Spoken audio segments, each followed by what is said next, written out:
হুম, হাই everyone. আশা কৰোঁ তোমালোক সকলোৱে খুব ধুনীয়াকৈ পঢ়ি আছা। মই হৈছোঁ তোমালোকৰ মৰমৰ বেনজিত দাদা আৰু মোৰ কাম কি? মোৰ কাম হৈছে তোমালোকক ছায়েন্সখন বহুত ভালকৈ, বহুতেই ভালকৈ পঢ়ুৱাই দিয়া। হয়, ধুনীয়া। তো আমি কি পঢ়ি আছিলোঁ? আমি পঢ়ি আছিলোঁ তোমালোকৰ মহাকৰ্ষণ পাঠটো আৰু আজি আমাৰ তাৰ থাৰ্ড লেকচাৰটো। হয়, আমি ইতিমধ্যে লেকচাৰটোত বহুত ধুনীয়াকৈ একদম কনচেপচুৱেলি চব বস্তু বুজিলোঁ। ইভেন তোমালোকে চালে গম পাবা যে আমি কিতাপত থকা বস্তুবোৰ ইমানেই গভীৰকৈ বুজিছোঁ, একদম একচুৱেল কনচেপ্টবোৰ কি হয় সেইবোৰ চাই বুজিছোঁ। হয়, অকল লাইন বাই লাইন কিতাপত যিকেইটা টপিক আছে সেইকেইটা জাষ্ট পঢ়ি দিছোঁ বা বুজাই দিছোঁ নিচিনাও নহয়, আমি একদম অংক কৰি চাই গৈছোঁ। হয়, এতিয়া আজিৰ চেপ্টাৰটোত আজিৰ মানে যিটো লেকচাৰ, সেই লেকচাৰটোত আমি তাৰ পিছৰ গোটেই বস্তুখিনি ক্লিয়াৰ কৰি দিম। মানে গোটেই চেপ্টাৰটো তোমালোকৰ আজি খতম হৈ যাব। হ'ব, ইয়াৰ পিছত তোমালোকৰ কি কাম হ'ব শুনা। ইয়াৰ পিছত তোমালোকৰ কাম হ'ব যে তোমালোকে যাতে গোটেই চেপ্টাৰটো এবাৰ কিতাপখনত পঢ়া প্ৰথম। হয়, সেইখিনি একদম মেণ্ডেটৰী কৰিবই লাগিব, মানে এছেঞ্চিয়েল। ছেকেণ্ডটো হ'ল তোমালোকে কিতাপখনত থকা প্ৰশ্নবোৰ কৰা।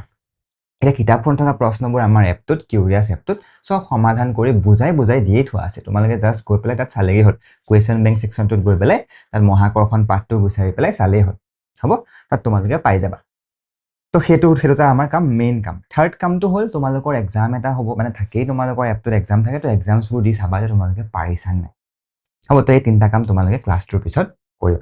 আজি নহ'লেও কাইলৈ কৰিবা, এটলিষ্ট এবাৰ ৰিভাইজ কৰি ল'বা বা চেপ্টাৰটো ভালকৈ পঢ়ি ল'বা, কুৱেশ্যনছবোৰ কৰি ল'বা। কিন্তু এতিয়াই চেপ্টাৰটো শেষ কৰি দিবা। মানে এবাৰ মোৰ লগত পঢ়িলা, শেষ কৰিলা, কৰি দিলা, পিছত ৰিভাইজ কৰিবা, থৈ নিদিবা। ঠিক আছে, ধুনীয়া। তো আমি কি পঢ়িছিলোঁ? আমি লাষ্ট ক্লাছত আমি কি পঢ়িছিলোঁ ল'ৰা ছোৱালীহঁত? আমি লাষ্ট ক্লাছত কি পঢ়িছিলোঁ? আমি লাষ্ট ক্লাছত অংক কিছুমান কৰিছিলোঁ ন? ওপৰৰ পৰা সৰি পৰিলে কি হয়, তলৰ পৰা মাৰিলে কি হয়, আৰু একেবাৰে লাষ্টৰ অংকটো আমি কিমান ধুনীয়াকৈ বুজিছিলোঁ।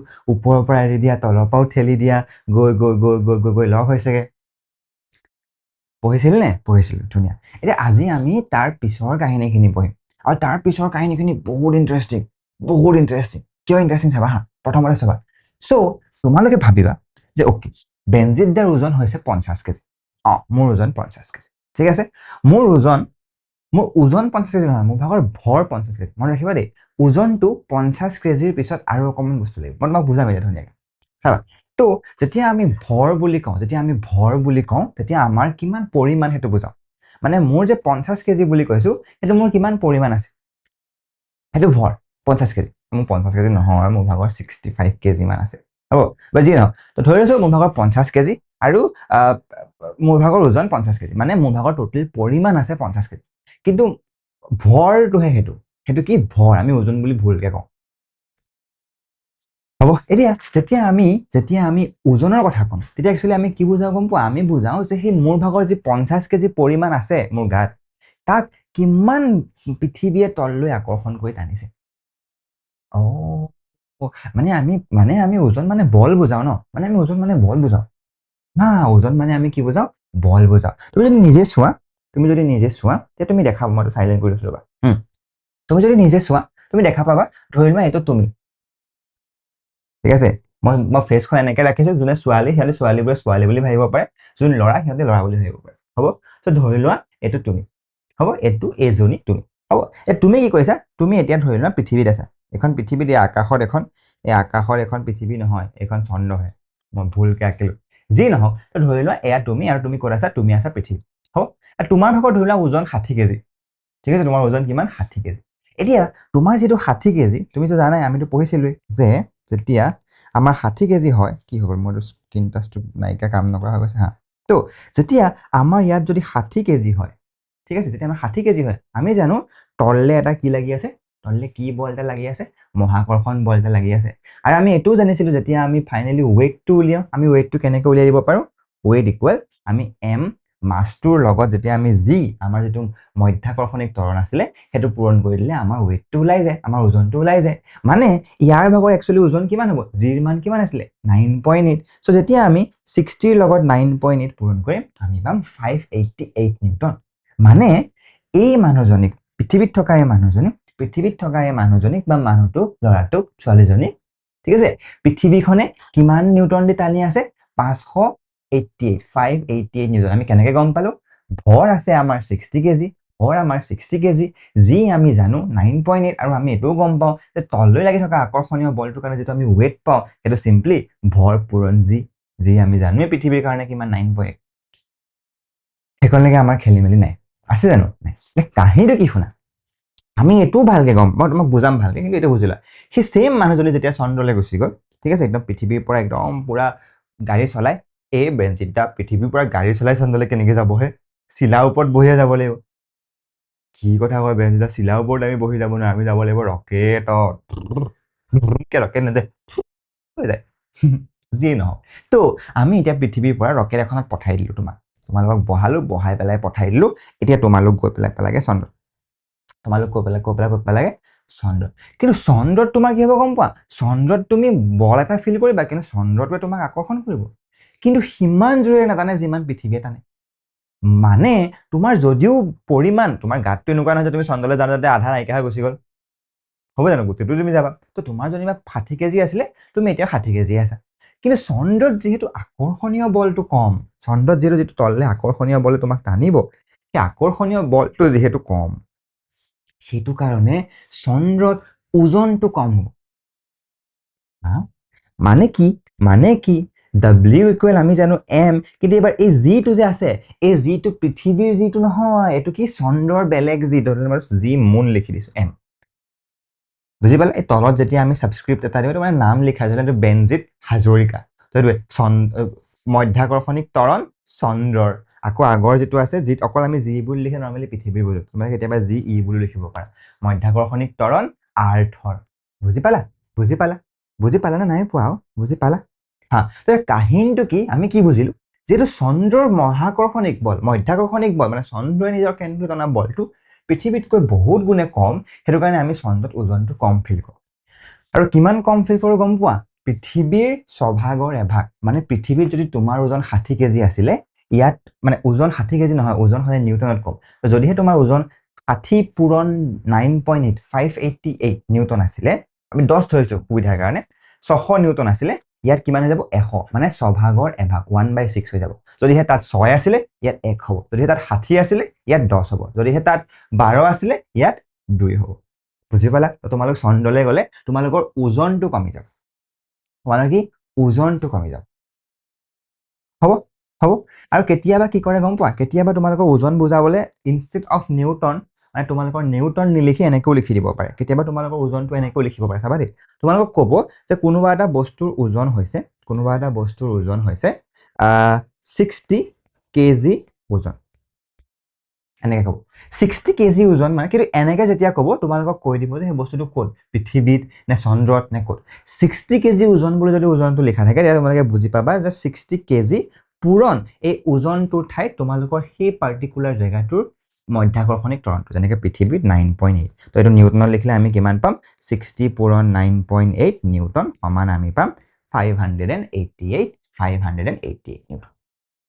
বুজি পালা? চ' এনেকৈও দিব পাৰে, 60 কেজি ওজন বুলি ওজন ক'ব পাৰে, বা নিউটনতো ক'ব পাৰে যে 588 বা 60 নিউটন। 60 নিউটন বুলি কোৱাৰ লগে লগে তুমি তাৰ লগত 9.8টো পূৰণ কৰিব নালাগে।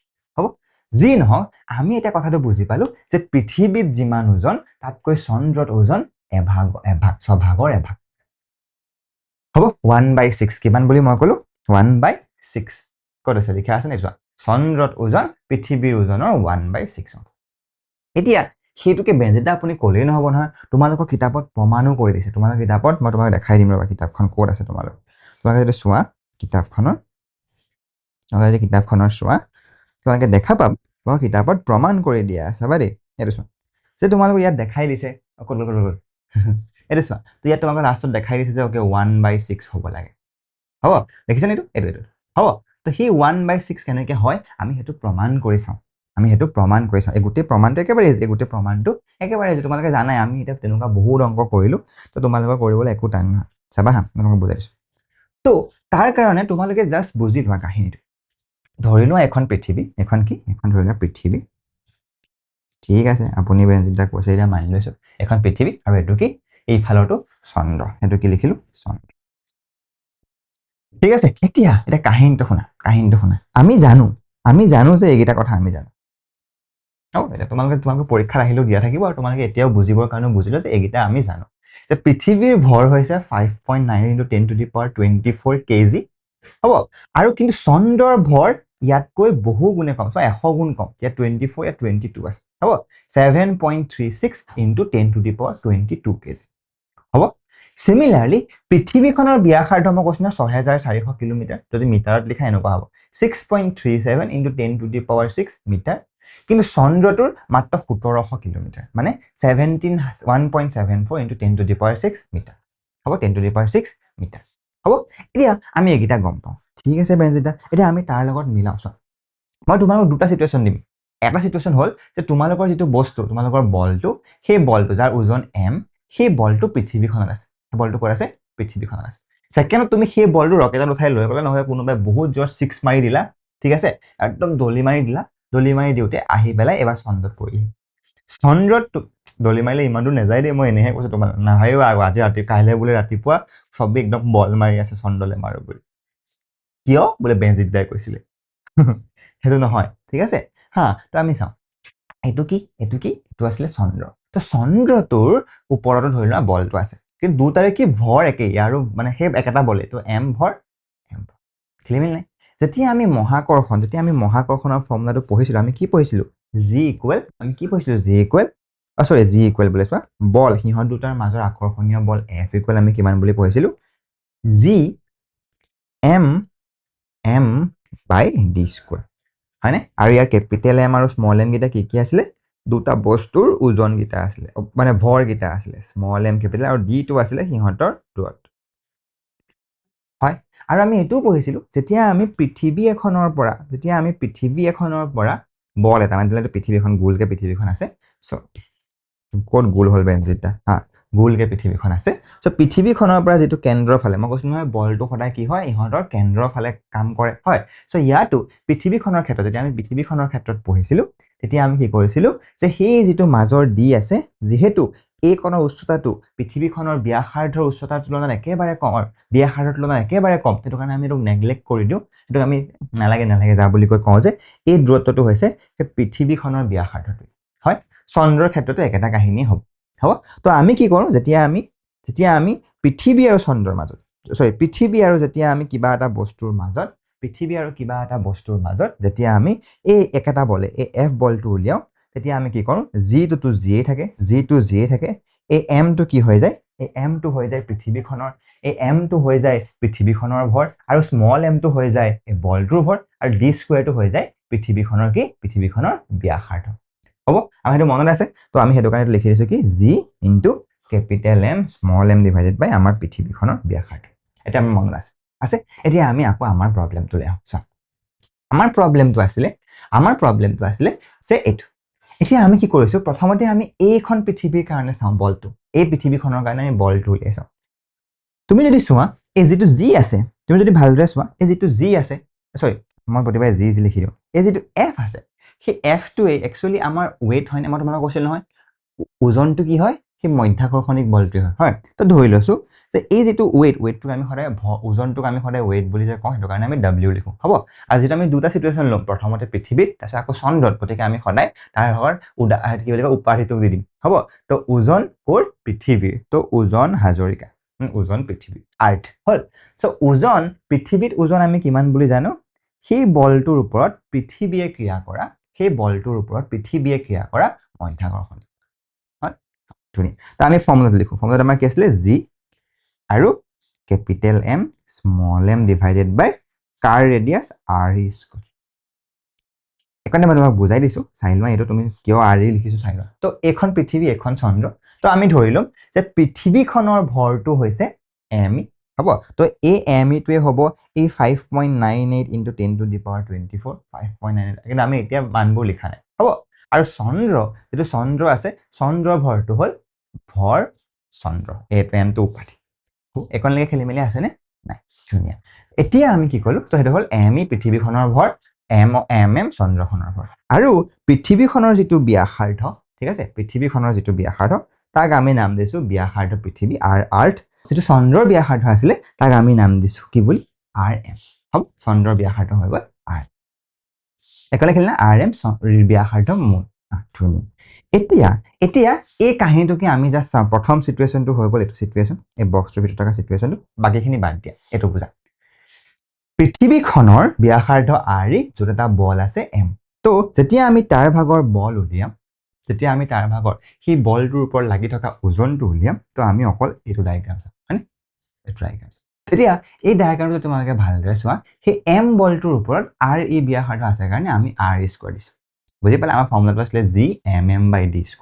এই d ঠাইত আমি এটা কি লিখিছো r ব্যাসাৰ্ধ আৰু আমিতো জানো ব্যাসাৰ্ধ আমি কিয় লিখিছো হয় সেইটো হৈ গ'ল w হ'ব এতিয়া এইটোক আমি 1 নম্বৰ ইকুৱেশ্যন দিম মই তোমাক অকমান ইজিকে কৰিবলৈ শিকাই আছো ঠিক আছে 2 নম্বৰতে হ'ল সেই একেটা বল যেতিয়া আমি চন্দ্ৰলৈ লৈ গুচি গ'লো তেতিয়া আমি তাত কি লিখিম চন্দ্ৰলৈ লৈ গ'লে আমি কি লিখিম wm এটা আমি কি লিখিম wm আৰু wm ইকুৱেল সেই বলটোৰ ওপৰত চন্দ্ৰ মুনে দিয়া বলটো হ'বনে হ'ব এইবাৰ ফৰ্মুলাটো হেকেই gmm কিন্তু gটো জিয়ে থাকিব gটো কিয়নো সাৰ্বজনীন বিশ্বজনীন ধ্ৰুৱ হয় এই m টো কি হ'ব এই যেটো ডাঙৰ m থাকিব সেই m টো এতিয়া কি হ'ব চন্দ্ৰৰ ওজন তো সেইটো কাৰণে আমি লিখিম m মুন হ'ব আৰু বাকি যেটো বল আছিলে তাৰটোতো ভৰ ইয়াটো একেই তাতো একেই ভৰটো সেম ওজনহে বেলেগ বেলেগ হয় তো mm ডিভাইডেড বাই এইবাৰ তলৰ যেটো d স্কয়াৰ আছিলে সেই d স্কয়াৰটো কাৰ ভাগৰ হ'ব বাৰু ব্যাসাৰ্ধ চন্দ্ৰৰ নে পৃথিৱীৰ কিয়নো বলটো চন্দ্ৰত আছে এবাৰ এই সেকেন্ডটোৰ কাৰণে হয় নহয় তো যেটো চন্দ্ৰত আছে গতিকে এটো হ'ব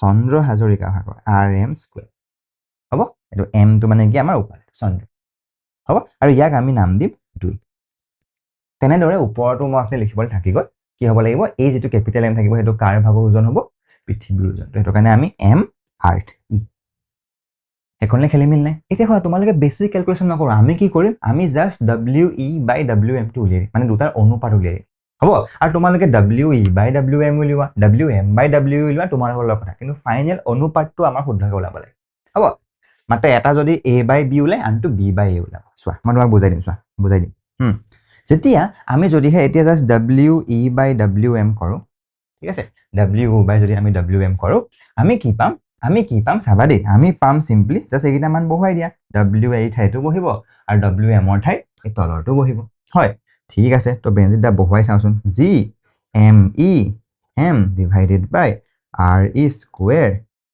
হল g m m into m divided by r m square বহুৱাই দিলো তাৰ পিছত আমি এতিয়া তাৰপিছত কম তোমালোকে গম পোৱা নাই এনেকুৱা যেতিয়া দুটা মানে ভগ্নাংশৰ ভিতৰত ভগ্নাংশ এটা কেনেকৈ কৰিব লাগে জানান নাই একদম ইজি হয় নহয় কোৱাচোন একদম ইজি মই তোমাক শিকাই দিছো কাষত মই তোমালোকক এই কণত দেখাই দিছো যেতিয়া তোমালোকৰ এনেকুৱা ভগ্নাংশ থাকিব মানে ধৰি লোৱা x/y আৰু তাৰ তলত আকৌ বোলে আছে যে a/b এনেকুৱা কিবা এটা আছে তো তোমাক কি কৰিবা ওপৰটোক সেম ৰাখি দিবা x/y হ'ব আৰু তলৰটোক জাস্ট উল্টা কৰি দিবা b/a হ'ব এনেকৈ ঠিক আছে এতিয়া আমি সেই টাইপটো এইটো কৰি চাম দেখিবলৈ এনেকুৱা টান লাগে কিন্তু কৰিবলৈ ইজি আমি এইটো পাইছো না w/wm we টো জাস্ট আমি ইয়াৰ পৰা বহাই দিলো wm টো জাস্ট আমি ইয়াৰ পৰা বহাই দিলো হ'ব এতিয়া তোমালোকে যদি ভালদৰে চোৱা প্ৰথম ওপৰটো যেটা আমাৰ ওপৰ এই ডাঙৰ ডালৰ ওপৰটো চোৱা দেই এই যেটা ডাঙৰ ডাল আছে এই ডাঙৰ ডালৰ ওপৰটো এইটো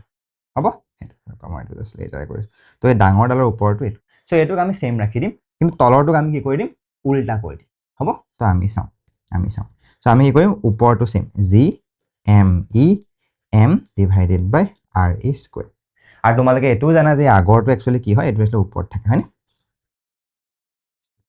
হয় তলৰটোক আমি কি কৰি দিম উল্টা কৰি দিম মানে কি হ'ব তলত আহিব এই ওপৰটো হয়নে তলত আহিব এই ওপৰটো কি g m m কোড লিখিছে বেঞ্জিত আমি দেখাই পোৱা নাই দেখোন উল্টা এই তলৰটো আমি উল্টা কৰি দিছো g m m m আৰু ওপৰত হৈ গ'ল r m স্কয়াৰ হলনে একলে খেলি মেলি আছে নে নাই চোৱা এতিয়া তুমি যদি ভালদৰে চোৱা তুমি দেখা পাবা আৰে জিয়ে দেখোন কাটেই খাই গ'ল আকৌ এমে দেখোন কাট খাই গ'ল থাকিলে কি থাকিলে মাত্ৰ আমাৰ ভাগৰ এম ই হয়নে আৰ এম স্কয়াৰ ডিভাইডেড বাই আৰ ই স্কয়াৰ এম এম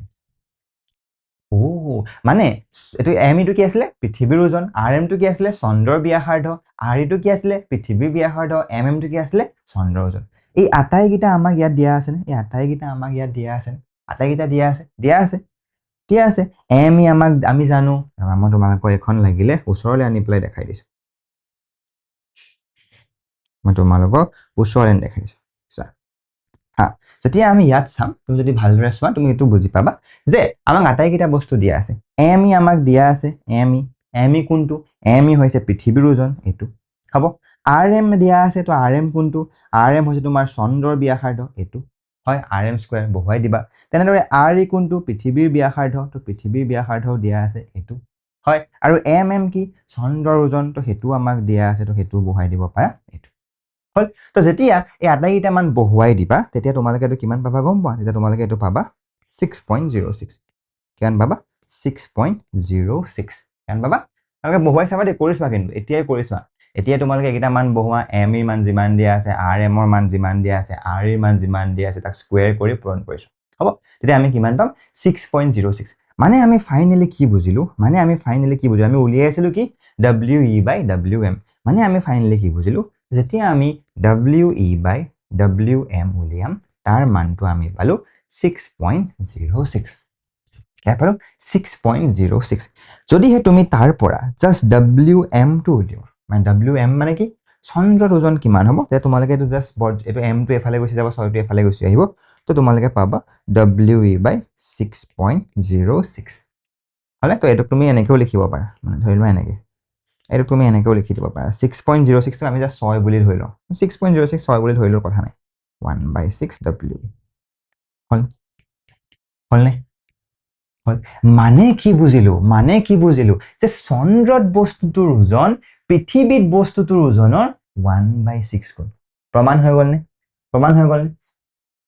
হৈ গ'ল আমি কেনেকৈ কৰিলো এবাৰ আকৌ ভালকৈ এবাৰ চাই লওঁ আমি জানো যে আমাৰ দুটা বস্তু আমি দুটা সিচুৱেশ্যন লৈ ললো এটাত সেই এম ভৰটোৰ বস্তুটো পৃথিৱীত ৰাখিলো আৰু সেম সেই এম ভৰ বস্তুটো চন্দ্ৰত ৰাখিলো আমি দুয়োটাৰে ওজন এম ই আৰু এম ধৰি ললো আৰু ব্যাসাৰ্ধ আৰ ই আৰু আৰ এম ধৰি ললো দুয়োটাতে আমি ওয়েট উলিয়ালো ওজন মানে কি তাৰ তাত লগা মহাকৰ্ষণ বল তো ইয়াৰ কাৰণে পৃথিৱীৰ লগত লগা মহাকৰ্ষণ বলটোৰ কাৰণে আমি জাস্ট কেপিটেল এম ৰ এম ই লিখিলো আৰু কেপিটেল স্মল ডি আমি আৰ লিখিলো আমি ব্যাসাৰ্ধ কিয় লিখিব লাগে জানো সিমিলাৰলি চন্দ্ৰটোৰ কাৰণে আমি কি কৰিলো যে আমি কেপিটেল এমৰ ঠাই বা চন্দ্ৰৰ ওজন লিখিলো আৰু দূৰত্বৰ ঠাই আমি চন্দ্ৰৰ ব্যাসাৰ্ধ লিখিলো দুইটাকে আমি জাস্ট এটা এইটো অনুপাত উলিয়াবৰ কাৰণে এইটোৱে এইটো হৰণ কৰি দিলো WU/M বা WM বাই তোমালোকে যি WU/M কৰিলে আমি যেটো কৰিছো তাত আমি পালো কিমান 6.06 তাৰ উল্টাটো কৰিলে WM/WE কৰিলে মানে চন্দ্ৰ ডিভাইডেড বাই পৃথিৱী কৰিলে তোমালোকে পাবা 0.16 মান পাবা 0.16 হ'ব যেতিয়া তোমালোকে সেই অনুপাতটো উলিয়ালা ফাইনেলি মাত্ৰ আমি গম পালো যে এইটো WE/WM = 6.06 হৈছে বা যেতিয়া তুমি WM টো ওপৰত ৰাখিবা W টো তলত ৰাখিবা তেতিয়া তোমালোকে পাবা 0.16 হ'ব ফাইনেলি আমি এইটো গম পালো যে WM = 1/6 of W মানে আমি বুজিলো যে চন্দ্ৰত বস্তুটোৰ ওজন পৃথিৱীত বস্তুটোৰ ওজনৰ 1/6 গুণ আমি প্ৰমাণ কৰিব পাৰি হ'ব তোমালোকে নোটছত গৈ পেলাই ধুনীয়াকৈ প্ৰমাণটো কেনেকৈ এক্সামত লিখিব লাগে সেয়াও পাই যাবা হল সেইখনলৈকে খেলি মেলি আছেনে নাই এতিয়া আমি এটা কাম কৰোঁ আমি এটা সৰু প্ৰশ্ন এটা কৰি চাওঁ তোমালোকে বুজিছা নাই চাব চোৱা আমাক কৈছে কি বুলি কৈছে যে পৃথিৱী পৃষ্ঠত বস্তু এটাৰ ওজন 60 গ্ৰাম হ'ব চন্দ্ৰত তাৰ ওজন কিমান 60 নিউটন চন্দ্ৰত কিমান বেঞ্জিতা কি যে কথা কয় এইটোনো কি ডাঙৰ কথা ওজন আমাক 60 নিউটন বুলি আমাক দিয়ে থোৱা আছে আমাক নিউটন বুলি কোৱাৰ লগে লগে আমি গম পালো যে সেইটোৱে হয় তো আমি কি কৰিম যে তো ওয়েট তো ওয়েট এট পৃথিৱী ওয়েট এট পৃথিৱী মানে আৰ্থত কিমান হ'ব আমাক দিয়া আছে 60 নিউটন আৰু আমি এটোও জানো যে চন্দ্ৰত ওয়েটটো কিমান হয় পৃথিৱীৰ স্বভাৱ মানে তো লিখি দিয়া 60 নিউটন ডিভাইডেড বাই 6 ইকুৱেল আমি কিমান পাম 6 নিউটন বাই 6 ইকুৱেল আমি পাম 10 নিউটন হলনে তাই বুজি পালনে কথাটো ধুনীয়াকৈ কথাটো বুজি পালো সেইটোৱে কাহিনী তো আমাক ইয়াত যিটো নালাগিলে এতিয়া শুনা কাহিনীটো কি কৈছে শুনা প্ৰশ্ন ইয়াত সুধিছে যে চন্দ্ৰত ইয়াৰ ভৰ আৰু ওজন কিমান ওজনটোতো আমি গম পালো ওজনটোতো বেঞ্জিতাই ক'লে আমি ওজনটো গম পালো ভৰ কিমান হ'ব বাৰু কিমান হ'ব ভৰটো কি ছগুণ বা 1/6 গুণ হ'ব জানো নহয় ভৰ কি ভৰ সবতে সমান মই কৈছিল নহয় যে মোৰ ইয়াত যিমান পৰিমাণ আছে চন্দ্ৰটো মোৰ সিমান পৰিমাণে আছে মানে আমি কি বুজিলো যে ভৰটো পৃথিৱীত যিমান চন্দ্ৰটো সিমান পৰিৱৰ্তন কিহৰ হয় ওজনৰ হয় মজা সো আমি ভৰ পালো সমান ওজন পালো 10 নিউটন হ'ব কেতিয়াবা যদি তোমালোকৰ ইয়াত 60 নিউটনৰ ঠাইত যদি 60 কেজি দিয়ে তেতিয়া মই কি কৰিব কৈছো তেতিয়া আমি সদায় আমি নিউটনত উলিয়াই ল'ব লাগিব তো আমি তেতিয়া ওজন কিমান পাম ওজন পাম 60 কেজি মানে যদিহে কেজি দিয়ে এইটোৰ কাৰণে নহয় যদিহে কেজি দিয়ে তেতিয়াহ'লে আমি কি কৰিম 60 কেজি পূৰণ আমি জি মানটো আমাক ইয়াত 10 দিয়া আছে তো 10 মিটাৰ পাৰ ছেকেণ্ড কৰিম হ'ব 10 মিটাৰ পাৰ ছেকেণ্ড তো আমি কি পাম এতিয়া 600 নিউটন তো চন্দ্ৰত কিমান হ'ব চন্দ্ৰত জাষ্ট 600 নিউটনৰ ছভাগ হৈ যাব হয়নে 1/6 তো আমি পাম এইটো এতিয়া 100 নিউটন হ'ব বুজি পালো নে এইটো বুজি পালো ধুনীয়াকে বুজি পালো পালো বাৰু এতিয়া আমি আৰু এটা প্ৰশ্ন তোমালোকৰ অনুশীলনীত এটা প্ৰশ্ন আছে অনুশীলনীত থকা প্ৰশ্নটো আমি চাওঁ ঠিক আছে আৰু সেই প্ৰশ্নটো একদম ইণ্টাৰেষ্টিং তো প্ৰশ্নটো কি হৈছে শুনিবা হা অমিতে তেওঁৰ বন্ধুৰ এজনৰ পৰামৰ্শ অনুসৰি মেৰু অঞ্চলত কেইগ্ৰামমান সোণ কিনিলে মেৰু অঞ্চল মানে পৃথিৱীৰ মেৰুকেইটা এণ্টাৰ্কটিকা য'ত আছে তেনেকুৱা জেগাত হ'ব আৰু বিষুৱ অঞ্চলত তেওঁৰে ভেটাভেটি হলত সোণখিনি তেওঁলৈ হস্তান্তৰ কৰিলে মানে অমিতে তেওঁৰ বন্ধু এজন আছিলে ঠিক আছে ধৰি লোৱা সেই বন্ধুজনে ক'লে যে হেৰি তই সোণ কিনি লৈ আছোন তাৰ পৰা মেৰুৰ পৰা তো সি সোণ কিনিলে সি কিমান গ্ৰাম কিনিলে কিবা এটা কিনিলে বা 1 কেজি কিনিলে তাৰপিছত সেই সোণখিনি সি আহি থাকোঁতে বিষুৱ অঞ্চল মানে হেৰি থকা আমাৰ ধৰি লোৱা আফ্ৰিকা থকা বা মই এতিয়া য'ত আছোঁ অন্ধ্ৰপ্ৰদেশ থকা তেনেকুৱা জেগাখিনি মাজৰ যিখন পৃথিৱীখনৰ মাজৰ হ'ল মই যদি পৃথিৱীখন আঁকি দিওঁ যদি পৃথিৱীখন মই এইফালে আঁকি দিওঁ তো এই ওপৰৰ এইকণ হৈছে মেৰু এইকেইটা হৈছে মেৰু আৰু এইকণ মাজৰকণ হৈছে বিষুৱ হ'ব এই মাজৰকণ হৈছে বিষুৱ তো সি সোণ কিনিলে ইয়াত আৰু সোণ কিনি পেলাই এনেকৈ আহি থাকোঁতে এই বিষুৱীয় অঞ্চলত তাৰ ভাগৰ বন্ধুটোৰ লগত লগালগ হ'ল তো সি সোণখিনি দি দিলে এতিয়া বিষুৱ অঞ্চলত তাৰ বন্ধুটোৱে সোণখিনি ওজন কৰি চালে দেখিলে দেখোন আৰে এই ওজন দেখোন ছেম নহয় এই ওজন দেখোন ছেম নহয় অকণমান কমি গৈছে নে বাঢ়ি গৈছে সেইটো আমি নাজানো তো ওজনটো মানি ল'ব নে নলয় সুধিছে তোমাক ওজনটো মানি নলয় কিয় গম পাইছা মই তোমাক ক'ম এতিয়া চাবা দেই কিয় শুনিবা হা পৃথিৱীখনক যদিও আমি গোলকে অনুমান কৰিছোঁ পৃথিৱীখনৰ শ্বেপটো একচুৱেলি অকণমান এনেকুৱা মানে বহুত বেছি নহয় বাট এনেকুৱা মানে কি শুনিবা হা যিটো তোমাৰ বিষুৱ অঞ্চল আছে ৰবাহে বেঞ্চিলদা যিটো তোমাৰ বিষুৱ অঞ্চল আছে এই মাজৰ এইখন অকণমান দীঘলীয়া আৰু যিটো মেৰু আছে সেইটো অকণমান চুটি হ'ব সেইটো অকণমান চুটি এতিয়া মই তোমাক ভালকে বুজাই দিছো চাবা হা দুটা বলৰ মাজত যিটো আকৰ্ষণীয় বল হয় দুটা বস্তুৰ মাজত যিটো আকৰ্ষণীয় বল হয় সেইটো সদায় কিহৰ ওপৰত নিৰ্ভৰ কৰে সিহঁত দুটা ভৰ আৰু সিহঁতৰ দূৰত্বৰ ওপৰত দূৰত্ব বাঢ়িলে বল বাঢ়ে নে কমে যদিহে মই এই বস্তুটো এনেকৈ দূৰলৈ নি থাকোঁ সিহঁতৰ মাজত বল কমিব নে বাঢ়িব বল কমিব কিয়নো দূৰত্বটো সদায় ব্যস্তানুপাতিক হয় ধুনীয়া এতিয়া তুমি যদি চোৱা এইখন যদি পৃথিৱীখন চোৱা ছেম বল এটা যেনিবা ছেম সোণখিনি এইকণত আছে সোণখিনি হালধীয়া বেঞ্জিত ঠিক আছে ছেম সোণখিনি ইয়াত আছে আৰু এতিয়া সি আহি বিষুৱ অঞ্চল পালেহি ছেম সোণখিনি ইয়াত আছে তুমি মোক কোৱাচোন সেই একেখিনি সোণৰ কাৰণে পৃথিৱীৰ কেন্দ্ৰৰ পৰা কোনফালে দূৰত্ব বেছি হ'ব বিষুৱ অঞ্চলত নে মেৰু অঞ্চলত বিষুৱ অঞ্চলত কিন্তু বিষুৱ অঞ্চলটো দীঘলীয়া আৰু মেৰু অঞ্চলটো চেপেটা হয়নে মানে কি বুজিলো মানে যিহেতু ইয়াত দূৰত্ব যিহেতু এই বিষুৱ অঞ্চলত দূৰত্ব বেছি মানে বল কম হ'ব মানে ইয়াত লাগি থকা বলটো কম হ'ব কম্পেয়াৰ টু ইয়াত লাগি থকা বলতকে মেৰুত লাগি থকা বলতকে ইয়াত লাগি থকা বলটো কম হ'ব মানে ইয়াৰ ওজন বেছি হ'ব কিন্তু ইয়াৰ ওজন কম হ'ব তো সি যদি ইয়াৰ পৰা 1 কেজি কিনি আনিলে সোণ ইয়াত আহি পোৱালে কি হ'ব তাৰ ভাগৰ ওজনটো কমি যাব বুজি পালোনে দূৰত্বৰ পৃথিৱীৰ ব্যাস যদিও আমি গোল বুলি ধৰিছো কিন্তু একচুৱেলি এইটো গোল নহয় কিয়নো মেৰু অঞ্চলকেইটা চেপেটা আৰু বিষুৱ অঞ্চলকেইটা অলপমান বহল এনেকে মেল হ'ব তো সেইটোকে আমাক তোমালোকক সুধিছে তো মানি ল'ব নলয় সি ওজনটো মানি নলয় কিয় নলয় কিয়নো সেইটো মেৰু অঞ্চলত জোখা আৰু মেৰু অঞ্চলৰ ওজন আৰু বিষুৱ অঞ্চলৰ ওজন একেই নহয় কিয় একেই নহয় কিয়নো মেৰু অঞ্চলত কেন্দ্ৰৰ পৰা দূৰত্ব যিমান তাতকৈ বিষুৱ অঞ্চলৰ দূৰত্ব বেছি হ'লে বল কমে বল কমিলে ওজনো কমিব মানে সেই 1 কেজিটো মেৰুত যিমান আছিল সেই সোণখিনি মেৰুত যিমান ওজন আছিলে তাতকৈ বিষুৱ অঞ্চলত জোখা ওজন কম হ'ব সেইটোকে তোমালোকক ইয়াত কোৱা হৈছে যিটোৱে কি বুজায় যিটোৱে বলৰ কথাকে বুজায় তো বিষুৱ অঞ্চলত সেই জিটোৰ মানটো কম হ'ব তো আমি যদি ৱেইটটো উলিয়াওঁ W কৰি পেলাই হয়নে W ইকুৱেল mg বুলি জানো। mটো দুটা সোণৰ সমানেই আছে, বিষুৱ অঞ্চলত মেৰু অঞ্চলত যিমান আছে বিষুৱ অঞ্চলতো সিমানেই আছে, কিন্তু এই জিটো মেৰু অঞ্চলত যিমান বিষুৱ অঞ্চলত অকণমান পাৰ্থক্য থাকে, অকণমান থাকে কিন্তু হ'লেও থাকে। ঠিক আছেনে বেনজিৎ দা? ঠিক আছেনে? অ'কে বেনজিৎ দা, আমি বুজি পালো। হ'ব, তো এইকণলৈকে আমাৰ খেলি মেলি নাই। সেইটোৱে মানে তোমালোকৰ যিটো ইয়াত যে তোমালোকক কৈছে ইংগিত যে দিছে, সেইটোৱে মই তোমাক কোৱাটোৱে মাত্ৰ বেলেগকে লিখিছো। ইয়াত ইংগিতটো কি দিছে? বিষুৱ অঞ্চলতকৈ মেৰু অঞ্চলত জিৰ মান বেছি। সেইটোৱেতো মই ক'লো। মই যেনিবা জি বুলি নকৈ মই বল বুলি কৈছো। দুটা একেই নহয়, কিন্তু দুটাৰ লগত এইটো মিল আছে। জি বেছি মানে বলো বেছি হৈ যায় আল্টিমেটলি। তো আমি এইটো বুজি পালো। এতিয়া আমি এটা নতুন বস্তু পঢ়ো, চাপ। মধ্যাকৰ্ষণটো সিমানতে সামৰণি মাৰিছো। এতিয়া আমি পঢ়ো চাপ। হ'ব, চাপটো কি হয়? চাপ মানে কি? এই চাপ মানে একেটা কাহিনী মই তোমাক বুজাই দিওঁ, তাৰ আগত মই বুজা, মোৰ ভাগৰ কাম কি বুজোৱাহে। ধৰি লোৱা তোমালোকৰ দুটা বক্স আছে, এটা কাঠৰ এনেকুৱা আৰু এটা আনটো কাঠৰ এনেকুৱা। হ'ব, আৰু দুটাতে তোমালোকে এনেকে হাতেৰে এনেকে চেলিছা, সমান বল দিছা। কোনটোৱে তোমালোকৰ সেইখন টেবুলখন সোনকালে ভাঙিব?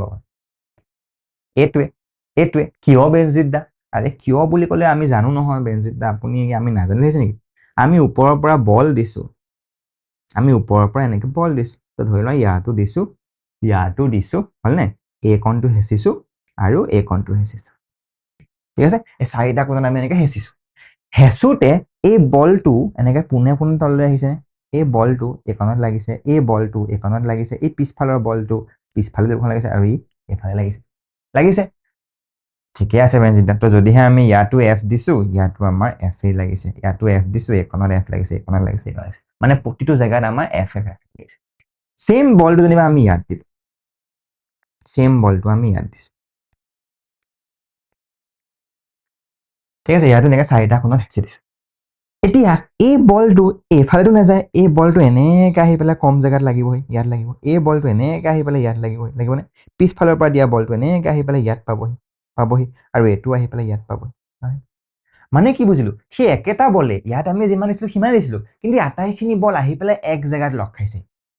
আৰু তোমালোকে মোক কোৱাচোন, 10টা মানুহে যদি বেলেগে বেলেগে 10টা জেগাত গালি পাৰিবলৈ যায়, তাকে যদি 10টা মানুহ একেলগে আহি পেলাই তোমাক হে বেনজিৎ দা একদম ফটুৱাকে পঢ়াবা, পিটন দিম বুলি তোমালোকে মোক ক'লা, মই বেছিকে ভয় খাম নাই?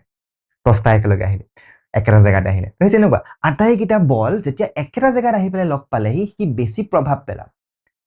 মানে আমি এটা কথা বুজি পালো যে বলটো তুমি যিমানেই প্ৰয়োগ নকৰা কিয়, কিন্তু কিমান মাটি, কিমান কালিত, কিমান অঞ্চলত, কিমান জাগাত সেই বলটো লাগিছে তাৰ ওপৰতো নিৰ্ভৰ কৰে। সেইটো কাৰণে আমি এটা নতুন মান উলিয়ালো, আৰু সেইটোৰ আমি নাম দিলো কি? সেইটোৰ আমি মান দিলো, এই কি হৈ গ'ল, বেকা হৈ গুচি গ'ল। সেইটোৰ মান দিলো আমি চাপ। সেইটোৰ নাম আমি কি দিলো? চাপ। সেইটোৰ নাম কি? চাপ। আৰু সেই চাপটো আমি কি বুলি কওঁ? একো ডাঙৰ কথা নহয়, যিমান বল প্ৰয়োগ কৰিছা ডিভাইডেড বাই যিমান কালিত প্ৰয়োগ কৰিছা, ডিভাইডেড বাই যিমান কালিত প্ৰয়োগ কৰিছে। হ'ব, তো এতিয়া আমি সেইটোকে চাওঁ। সেইটো চাওঁ, তো চাপটো কি? এফ বাই এ। তো ইয়াৰ আমি অংক কৰিম, কিন্তু এইটো বুজি লোৱা। এফটো কি? এফটো হৈ গ'ল তুমি প্ৰয়োগ কৰা বল। এটো কি? সেই বলখিনি লাগি থকা পৃষ্ঠকালি, ঠিক আছে, য'ত তুমি বল প্ৰয়োগ কৰিছা সেই জেগাখনৰ পৃষ্ঠকালি। হ'ব, তাৰ কাৰণে আমি এটা অংক কৰি চাওঁ। অংকটো কৰাৰ আগত মই তোমাক আৰু এটা উদাহৰণ বুজাই লওঁ। তোমালোকে ধৰি লোৱা এনেকে বালিত শুই আছা পুৰা, ঠিক আছে। যেতিয়া তোমালোকে বালিত শুই থাকিবা, তেতিয়া তোমালোকৰ ভৰিবোৰ যদি তোমালোকে চোৱা, ইমান এটা বালিত সোমাই নাযায়, হয়নে? কিন্তু যেতিয়া তুমি বালিত এনেকে উঠি থাকা, যেতিয়া তুমি উঠি থাকোতে কি হয়, ভৰিটোৱে অকণমান হেঁচাটো বেছিকে পাই তললৈ সোমাই যায়, হয়নে? তোমালোকে কেতিয়াবা নদীৰো যদি যোৱা, নদীত এনেকে দি দিয়াৰ লগে লগে ভৰিটো লাহে লাহে সোমাই গৈ থাকে। সেইটো বাৰু বেলেগ কথা, তোমাৰ পানীৰ সুতে বালিটো আনি থাকে, বাট ষ্টিল তোমালোকৰ চাপটো তললৈ এনেকে হেঁচাটো বেছিকৈ পৰে, হয়। সেইটো এটা প্ৰথম কথা। ছেকেণ্ড কথাটো হ'ল তোমালোকে চাগে দেখিছা যে যিবোৰ চুৰি একদম পুৰা চাৰ্ভ হয়, তলটো একদম পুৰা চাৰ্ভ হয়, ঠিক আছে, একদম পুৰা চোকা, সেইখনে খটককে কাটে। আৰু যিবোৰৰ এইকণ ইমান এটা চোকা নহয়, এইকণ ইমান এটা চোকা, এইকণ মাজে মাজে মোৰ ভাগৰ আইপেডটো গাধা হয় যে, দিয়া আঁকিছে চ' এই যিকণ তোমাৰ তলৰ এইকণ আছে, সেই যিকণ তলৰ এইকণ আছে, এইকণ যদিহে বেছি চোকা নহয়, তেতিয়াহ'লে এনেকে সোনকালে কাট নাখায়, হয়। তেনেদৰে তুমি যেতিয়া বেগ এটা লোৱা, বেগটো যদিহে এডাল বহল হয়, তেতিয়াহ'লে তুমি দুখ নোপোৱা। কিন্তু ইয়াত যদি ৰছী এডাল লগাই লোৱা, তুমি দুখ পোৱা, ওজন একে থাকিলেও, হয়নে? বহল হ'লে তুমি দুখ কমকে পোৱা, কিন্তু যদি একদম ৰছী এডাল লগাই লোৱা, দুখ পোৱা। একদম পাতলা ৰছী লগালেতো কাটি যাবও পাৰে, হয়। অ'কে, ঠিক আছে বেনজিৎ। আৰু এটা বস্তু চাওঁ, যেতিয়া গজাল এটাৰ তলটো জোঙাল হলে তুমি অলপ অলপ এনেকে হাতুৰিৰে মাৰিলে সোমাই গুচি যায়, কিন্তু যদি সেই তলটো এনেকুৱা দবধা হয় বা এনেকুৱা হয়, তাতে সোমাব জানো? মাৰোতে হেঁচোতে সেইটো সোমাব জানো? এইটো গজাল সোমাব নে এইটো গজাল সোমাব? কোনটো গজাল সোমাব মোক কোৱাচোন? একেটা বলেই মাৰিছা বোলে, হাতুৰি এনেকে ধুম ধুম ধুম ধুম মাৰি আছা, এইটো সোমাব, এইটো কিয় নোসোমায়? সেই আটাইবোৰ কাহিনী আহে চাপৰ কাৰণে। কিহৰ কাৰণে? চাপৰ কাৰণে। বুজিবা দেই, মই আটাইকেইটা এফালৰ পৰা বুজাই যাম। ইয়াতে চোৱা, আমি বল একেই প্ৰয়োগ কৰিছো দুটাতে, আমি দুটাতে কি কৰিছো? বল একেই প্ৰয়োগ কৰিছো, কিন্তু ইয়াত একদম কম জেগাত কনচেন্ট্ৰেট হৈ আছে, একদম কম জেগাত একত্ৰিত হৈ পেলাই গৈছে বলটো, তো সেইটো কাৰণে বহুত সোনকালে কাট খাই গুচি গৈছে। কিন্তু ইয়াত যিটো অলপমান হলেও বহল, সেইটো কাৰণে ইয়াত কাট খোৱা নাই। এইটো হ'ল প্ৰথম। ছেকেণ্ডটো চেম, চোৱা, দুয়োটাতে তোমাৰ বেগটোৰ ওজন সমান, দুয়োটাতে তোমাৰ বেগটোৰ ওজন সমান, কিন্তু ইয়াত যিহেতু তাৰ বহল আছে, মানে সেই চাপটো কমকে পৰিছে, মানে সেই বলটো চব জেগাতে অকমান অকমানকে পৰিছে। কিন্তু ইয়াত কি হৈছে?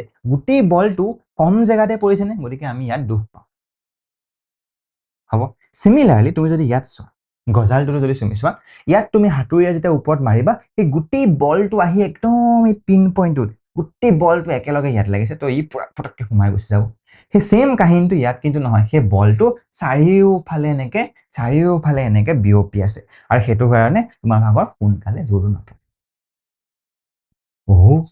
মানে চাপৰ ওপৰত ডিপেণ্ড কৰে, মানে যদিহে মাটিকালি বাঢ়ে চাপ কমে, মাটিকালি কমিলে চাপ বাঢ়ে। পৃষ্ঠকালি, মাটিকালি বোলে পৃষ্ঠকালি। হ'ব, তো সেইটো কাৰণে আমি ফৰ্মুলাটো কি পালো? P = F/A। আমি কি বুজি পালো? যদিহে কালি বাঢ়ে তেতিয়াহ'লে এইটো কমিব, যদিহে এইটো কমে তেতিয়াহ'লে এইটো বাঢ়িব, একে বৰ্ণতে। বুজি পাইছো নাই? বুজি পাইছো নে নাই পোৱা? পাইছো, ধুনীয়া।